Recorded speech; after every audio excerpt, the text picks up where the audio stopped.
బక్సింగర్ మందిరాల్లో పోలీసుల పర్యవేక్షణలో ఆరాధన జరుగుతున్నాయి. నేను ఈ మాటలు చెప్పడానికి నాకు చాలా బాధగా ఉంది. మరి వింటున్న మీకు కూడా బాధగా ఉందని అనుకుంటున్నాను. ఎందుకంటే బక్సింగర్ ఏదైతే మందిరాల్లో జరగకూడదు అనుకున్నారో అలాగ జరుగుతున్నాయి. ఎక్కువ శాతం మనం చూస్తున్నాం. దీనన్నిటికీ కారణాలు ఏంటంటే ఒక పెద్ద పెద్ద ఖరీదైన స్థలాలు, అందులో ఆరాధనా స్థలాలుగా యేసుక్రీస్తు ప్రభువారికి కట్టడం వలన మరి ఆ ఖరీదైన స్థలాల్లో మరి అనుభవదారులుగా కొంతమంది కమిటీలు, కొంతమంది దొంగలు మరి చొరవదనం జరగటం వలన ఇలాగ జరుగుతున్నాయి. అయితే మీకు వీడియో చూపిస్తాను. ఆ వీడియో చూసిన తర్వాత మీరు చూడండి. ఏదైతే బక్సింగర్ జరగకూడదు అనుకున్నారో అవన్నీ మందిరాలు జరుగుతున్నాయి. ఇవన్నీ చాలా బాధాకరంగా ఉంది. కనిపిస్తున్నారా మీకు పోలీసు వారు? మరి 2 కమిటీలు కొట్టుకోవటాలు, గొడవలు చేసుకోవటాల వలన ఇవన్నీ కూడా ఎవరికి చౌకబారుతనం అవుతుంది చెప్పండి? ఎవరికి చౌకబారుతనం అవుతుంది? క్రైస్తవం అనేది ఎంత శాంతి మార్గం అని మనం అందరం చెప్పుకుంటున్నామండి. క్రైస్తవం అనేది ఎంత శాంతి మార్గం అని చెప్పుకుంటున్నాం. ఈ పోలీసుల పర్యవేక్షణలో ఇలాంటి పరిస్థితులు, ఇలాంటి గొడవలు, లాఠీలు పట్టుకుని మరి ఇరు వర్గాలని కంట్రోల్ చేయటం అనేది ఎంతో బాధాకరమైన విషయం. ఎంతో బాధాకరమైన విషయం. లెమ్ము తేజరి లెమ్ము వెలుగు వచ్చి ఉన్నది అన్నట్లుగా ఆ దైవ సేవకుడు బక్సింగర్ పంజాబ్లో ఆయన పుట్టిన ఆయన, సిక్కు మతంలో పుట్టిన ఆయన మరి అప్పట్లోనే అగ్రికల్చర్ ఇంజనీరింగ్ చేశారు ఆయన ఇంగ్లాండ్ దేశంలో. అలాంటి వ్యక్తి అన్ని విడిచిపెట్టి, కుటుంబాలు విడిచిపెట్టి, ఆస్తిపాస్తులు విడిచిపెట్టి ప్రభు కోసం మరి బాంబేలో కొన్నిసార్లు కప్పులు గడిగాడు ఆయన. బాంబేలో కొన్నిసార్లు కప్పులు గడిగాడు. అలాంటి అనుభవాలు గుండా ప్రభు కొరకు అన్ని త్యజించుకుని మరి ప్రభు కోసం వచ్చిన ఆయన ప్రపంచం వ్యాప్తంగా అంతర్జాతీయంగా ఇంచుమించు 10,000 మందిరాల పైనే కట్టబడ్డాయి హెబ్రోన్ చర్చ్. ఇవన్నీ ఎందుకు చెప్తున్నామంటే పౌలు గారు చెప్తారు, నేను వెళ్ళిపోయిన తర్వాత తోడేళ్ళు మందలోకి వచ్చేస్తాయి. మందని కనికరింపరు. మా యేసుక్రీస్తు ప్రభువారు దీని గురించి చెప్పారు కదా. మత్తయి సువార్త 6వ అధ్యాయము 24వ వచనంలో ఏముంది? కొండ మీద ప్రసంగం మన స్టాండ్. క్రైస్తవులారా, మరలా చెప్తున్నాను, దేవుని నామంలో హెచ్చరిక జారీ చేస్తున్నాను. ఎందుకంటే మాలాంటి వాళ్ళు, నేను 3 తరాల హత్య రాజకీయాలను, మా కుటుంబాల్లో 23 సంవత్సరాల నుంచి 40 మంది పోలీసులు అరెస్ట్ చేసిన నన్ను, ఇలాంటి మహాదైవ సేవకుల యొక్క ప్రార్థనల వల్ల మేము రక్షించబడ్డాం. మేము రక్షణలోకి వచ్చాం. అన్ని త్యజించుకుని వచ్చాం. నా ఆస్తి చాలా అమ్మేసిన వ్యక్తిని నేను. ఈ అన్ని జిల్లాల్లో నేను గెస్ట్గా పిలువబడతాను. మరి దేవుడి కొరకు ఘనంగా వాడబడుతున్నాను. నేను వెళ్ళించాడుకొని 1000 మంది అటెండ్ అవుతూ ఉంటారు. నా పేరు కృష్ణమనాయుడు అలియాస్ కిరణ్ పాలెం, మీకు చెప్తున్నాను. అయితే 24వ వచనంలో ఏముందంటే, మీరు దేవునికి సిరికి దాసులుగా మీరు ఉండలేరు. నేను మళ్ళా చెప్తున్నాను, నిజమైన శిష్యులకి ఉండాల్సిన విషయాలు మీరు బక్సింగర్ ఎన్నోసార్లు బోధించారు. మాకు ఉన్న ఆదర్శవంతమైన దైవ సేవకులు ఆయన ఆదర్శవంతమైన దైవ సేవకులు. ఆయన మరణించే టైంలో కూడా మోకరించి ప్రార్థన చేసుకున్న ఒక నిరాడంబరమైన దైవ సేవకులు. ఆయన ప్రార్థన చేస్తే మహిమ వచ్చిందండి.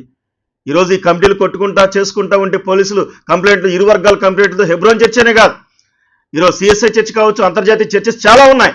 ఇవన్నీ కూడా పోలీసులు లాఠీలతో అటు కొట్టుకుంటూ ఇటు కొట్టుకుంటా జరుగుతుందంటే అక్కడ ప్రభు ఉంటారా అండి? అక్కడ ప్రభు ఉంటారా? ఆనాటి కాలంలో మనం చూస్తున్నాం, యేసుక్రీస్తు ప్రభు ఆయన సమాజానికి ఏం బోధించారు? ఇరుగు పొరుగు వారి పట్ల ఎలా బతకాలి, ఆయన మన కుటుంబస్తుల పట్ల ఎలా బతకాలి, ఆయన సమాజంలో పోలీస్ డిపార్ట్మెంట్ విషయంలో ఏనాడైనా ఆయన ఉన్నప్పుడు ఎంటర్ అయిందండి? లేదు. విశ్వాసంతో ఉపవాసం ఉండి ప్రార్థన చేసి దేవుని రాజ్యాన్ని దింపిన గొప్ప దైవ సేవకులు వారి గురించి చెప్పడానికి టి కోషి గారని, ఆయన సమకాలికులు తిమోతి గారు, టి కోషి గారని వారి పుస్తకాలను చదివి బలపరచబడ్డాం. They are greatest missionary in India. ఇక్కడి నుంచి మిషనరీస్ పంపించారండి ఇతర దేశాల వాళ్ళంతా. ఇవన్నీ చూస్తుంటే నాకు చాలా బాధగా ఉంది. మీ అందరూ కూడా ప్రార్థన చేస్తారనే విషయాల్లో నేను ఈ వీడియోలు తెలియజేస్తాను. ఇలాంటి మందిరాల్లో గొడవలండి చూస్తున్నారుగా, మందిరాల్లో గొడవలు. యేసుక్రీస్తు ప్రభువారు మందిరాల్లో దొంగలుగా మారిపోతున్నాయని చెప్పారు. ఆయన దొంగలుగా మారిపోతున్నాయని చెప్పి కొడా పట్టుకుని కొన్నిసార్లు ఆయన ఆగ్రహం వ్యక్తం చేశారు. కానీ ఆ ఆగ్రహంలో కూడా ప్రేమ. స్నేహితులారా, మిత్రులారా, జ్ఞాపకం చేసుకోండి. పోలీసుల పర్యవేక్షణలో ఇలా జరగడం నాకు చాలా బాధ అనిపిస్తుంది. మీ అందరూ కూడా ప్రార్థన చేయండి. నేను మళ్ళా చెప్తున్నాను, పేరు ప్రఖ్యాతల కొరకు, అనుభవదారుల కొరకు మందిరాల్ని రాబందుల్లాగా దోచుకునే వ్యవస్థ విషయంలో దేవుడు త్వరలో తీర్పు తీర్చడానికి రాబోతున్నాడు. యేసు ప్రభువు పునరుద్ధరణైన దేవుడు కాబట్టి మనందరం తెలుసుకోవాల్సిన, సిరికి దేవునికి దాసులుగా ఉండలేరు. మీరందరూ కూడా ప్రభువు నేర్పించిన మాటలు చెప్తున్నాను. పౌలు గారు తన జీవితంలో ఎన్ని సందర్భాల్లో నేను ప్రభు వలె నడుచుకున్నాను అని చెప్తారు. 1 యోహాను సువార్త 1వ అధ్యాయంలో ఉంది కదా, నేను ప్రభు వలె నడుచుకోమని చెప్తున్నారు. ప్రభు వలె నడుచుకోండి. మీరు అనుక్షణము కూడా యేసు ప్రభు వారు ఎలా నడుచుకున్నారో అలా నడుచుకోమని చెప్తున్నాం. మాలాంటి వాళ్ళకి ఎంతో మంది ఆదర్శవంతంగా ఉండాల్సిన వాళ్ళు మరి ఎంత గొప్ప గొప్ప మహాత్ములు అని చెప్తున్నారు. మహాత్ములు కూడా దూషిస్తున్నారుగా.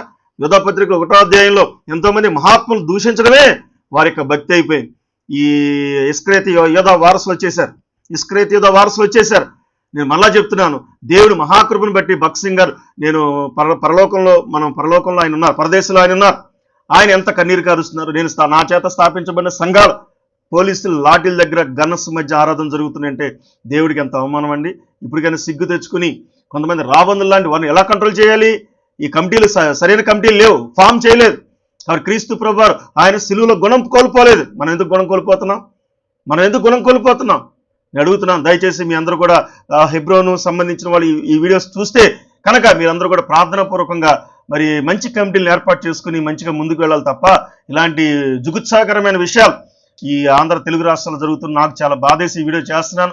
దయచేసి ఆ దైవ సేవకుల కన్నీళ్లు మీరు జ్ఞాపకం చేసుకోండి, పరిశుద్ధుల కన్నీళ్లు. పౌలు గారు అంటున్నారు తిమోతి పత్రికలో, ఓ తిమోతి, నీ కన్నీళ్లు తలుచుకుని నేను అని చెప్తున్నాను. నీ కన్నీళ్లు తలుచుకుని ఎవరో రక్త సంబంధాలు లేని వ్యక్తులండి. ఎక్కడో పంజాబ్లో పుట్టిన ఆయన ప్రపంచాన్ని వెలిగించిన గొప్ప మహాదైవ సేవకుడు. ఆయన కన్నీళ్లు ఈ భారతదేశంలో ఒలికినాయి, ఆయన కన్నీళ్లు తెలుగు రాష్ట్రాల్లో ఒలికినాయి. ఆ కన్నీళ్ళని మళ్ళా దేవుడి దగ్గర మొరపెట్టే పరిస్థితి దైవ సేవకులు ఎవరు తీసుకురావద్దని నేను మీకు తెలియజేస్తూ, నేను మళ్ళా చెప్తున్నాను, పదే ఈ వీడియోస్ ఎందుకు చేస్తున్నానంటే అనేక మందికి క్రీస్తు యొక్క ఆయన వలె నడుచుకోకుండా బ్రతికే మానవ జాతికి దేవుడు ఆయన కోపంతో బయలుదేరి వస్తున్నాడు. వేవేల దూతలతో బయలుదేరి వస్తున్నాడు. ఆయన కొట్టే దెబ్బకే గింగరాలు తిరుక్కుండా పడిపోతారు, గుర్తుపెట్టుకోండి. కానీ ఆయన ప్రేమతో ఇంకా ఆయన చేతులు చాస్తున్నాడు. నా బిడ్డలారా సమాధానంగా ఉండండి, నా కుమారులారా సమాధానంగా ఉండండి అని చెప్పి భక్త్ సింగ్ గారి గురించి చెప్పడానికి నేను పనికిరాను. నేను అంత అర్హత కూడా నాకు లేదు. మహాదైవ సేవకుల గురించి మాట్లాడుకోవటం యేసు ప్రభువు చెప్తున్నారు. ఇద్దరు నా భక్తులు నా గురించి మాట్లాడుకున్నప్పుడు నా చెవి పెట్టి ఆలకిస్తున్నాను అన్నాడు. మరి ఇంత గొప్ప సాక్షి సమూహం అని పౌలు గారు పదే తెలియజేస్తారు. పౌలు గారు ఎన్ని కష్టాలు పడినా ఆ కష్టాలని ప్రభు కొరకు నేను ఆయన విడిచిపెట్టిన శ్రమలు నేను అనుభవిస్తున్నానని ఎన్నోసార్లు బోధించారు. అందుకే యేసన్న గారు దీని గురించి రాసుకున్నాడు పాట, ఆ నీ శ్రమలలో పాల్గొందుటయే నా దర్శనం ఆయనే. కాబట్టి శ్రమలో పొందే దైవ సేవకులకి స్వాగతం పలుకుతున్నాను. తెలుగు రాష్ట్రాల్లో శ్రమలు పడకుండా ఎలా పడితే అలా బతుకుతా, పేరు ప్రఖ్యాతుల కొరకు ఫారెన్ లో లాగా ఎలా పడితే అలాగా జుగుత్సాకరంగా ఆ కాస్ట్యూమ్స్ కావచ్చు, ఆ పద్ధతులు కావచ్చు, ఇవన్నీ చేసుకునే సేవకులైన క్రైస్తవులకి హెచ్చరిక.